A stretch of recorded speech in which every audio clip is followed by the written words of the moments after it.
Les nouvelles images de la Lune sont-elles fausses? Depuis quelques jours, les images nous provenant de la Lune n'ont de cesse de se multiplier. Blue Ghost de Firefly Aerospace ou encore Novacé nous ont envoyé une flopée d'images, que ce soit des images montrant la Terre ou la Lune, et que ce soit depuis l'espace ou le sol de notre satellite. Sauf qu'avec ces images arrivent aussi une multitude de questions. Pourquoi l'isolation de l'atterrisseur bouge-t-il dans un environnement sans air? Pourquoi la Terre semble-t-elle si petite? Pourquoi n'y a-t-il aucune étoile? Et le comportement bizarre des poussières, on en parle? Eh bien oui, on va en parler ensemble dans cette vidéo. Avant ça, je vais rapidement vous inviter à vous abonner si vous ne l'êtes pas encore, ainsi qu'à me laisser vos questions en commentaire. Enfin, si vous cherchez des jumelles, lunettes, télescopes ou autres, vous pouvez faire un tour chez Astroshop via le lien en description pour soutenir la chaîne gratuitement. Sur ce, pour commencer en douceur, je vais commencer avec un point qui a posé pas mal de questions, légitimes, dans les commentaires.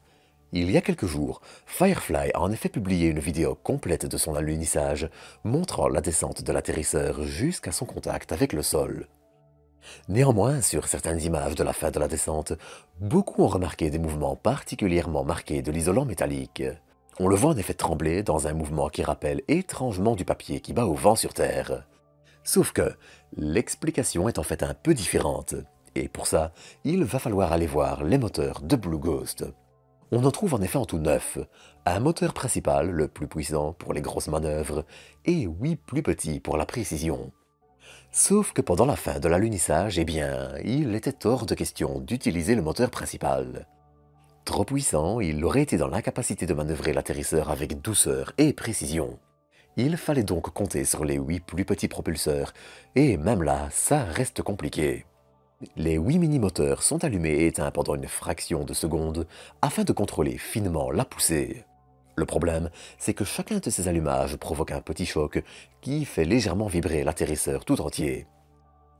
Et c'est exactement ce que l'on voit sur les images.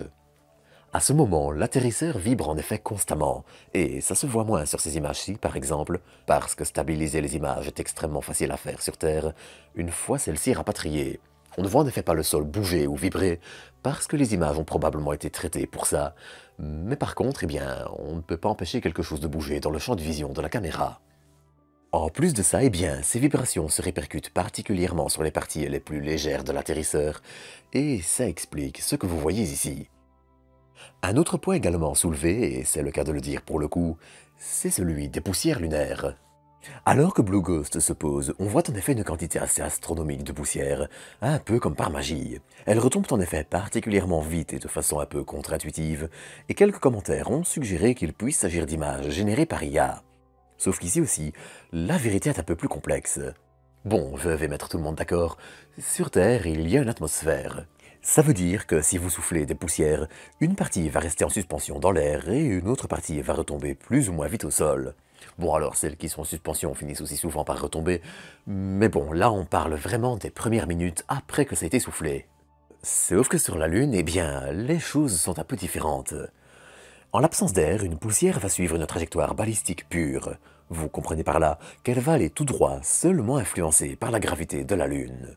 En plus de ça, le souffle des moteurs est assez puissant à l'échelle des poussières les plus fines pour les faire littéralement échapper à la gravité lunaire. Du point de vue de l'atterrisseur, les poussières partent ainsi en ligne droite et ne disparaissent qu'avec la courbure de l'horizon. Certaines se retrouvent en effet même en orbite lunaire, et même si la plupart finiront par retomber, eh bien, ça va prendre du temps. Il faut en effet bien comprendre que si la majorité des poussières les plus grosses et donc les plus lourdes retombent vite, une partie moins chanceuse est catapultée à quelques centaines de kilomètres par seconde. C'est pour ça que les poussières semblent disparaître si vite au niveau de l'horizon, c'est parce qu'elles vont justement particulièrement vite. Et comme le soleil était à peine en train de se lever à ce moment, l'éclairage était tout simplement parfait pour filmer le phénomène. À ce moment-là, le soleil est encore bas sur l'horizon, et ça éclaire magnifiquement les poussières. D'ailleurs, au-delà d'être joli, ces poussières étaient aussi au programme pour Blue Ghost. L'atterrisseur embarque en effet une suite d'instruments dédiés à l'observation des poussières soulevées par l'atterrisseur. Car si on veut un jour déployer une base lunaire ou des infrastructures près desquelles se poseront plusieurs véhicules, eh bien, ces poussières seront justement un problème assez épineux à régler à proximité immédiate de l'atterrisseur. Pour ça, ce genre d'observations seront justement cruciales pour le futur de l'exploration lunaire, que ce soit demain ou dans 50 ans. Mais à part ça, deux autres questions restent encore aussi. Pourquoi le sol semble-t-il tantôt courbé et tantôt plat? Et pourquoi la Terre semble-t-elle si petite, alors que dans les photos d'Apollo, elle était énorme? Eh bien, pour le coup, ces deux phénomènes ont une explication commune. Blue Ghost et Novase d'Intuitive Machines aussi d'ailleurs, utilisent tous deux des caméras grand angle. Ça permet une meilleure vue d'ensemble du site d'atterrissage, de voir plus de détails de l'atterrisseur en cas de problème, et encore quelques autres.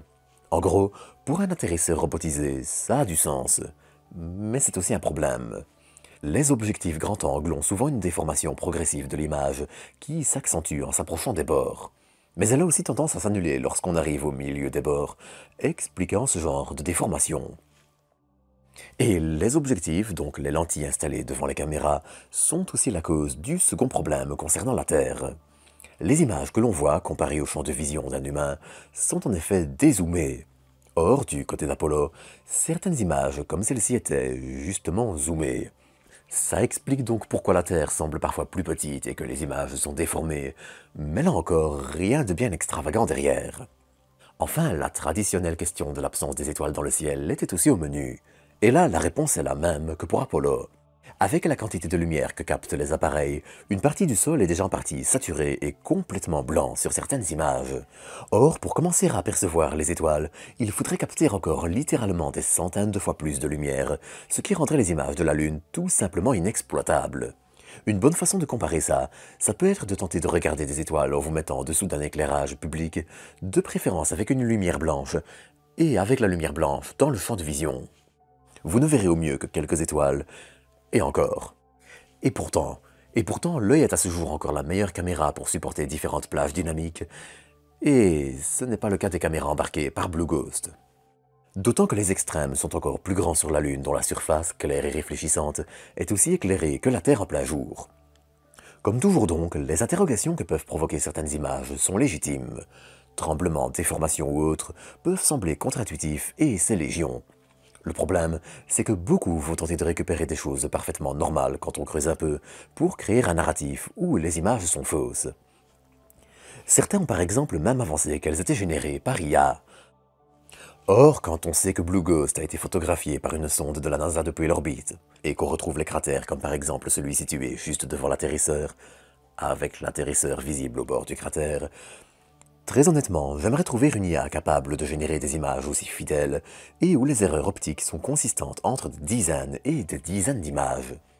Il faut en effet quand même rappeler que les meilleures IA génératives donnent encore des résultats discutables, avec énormément d'artefacts qui, hélas, permettent de les reconnaître assez vite quand on prend la peine de regarder d'à peu près.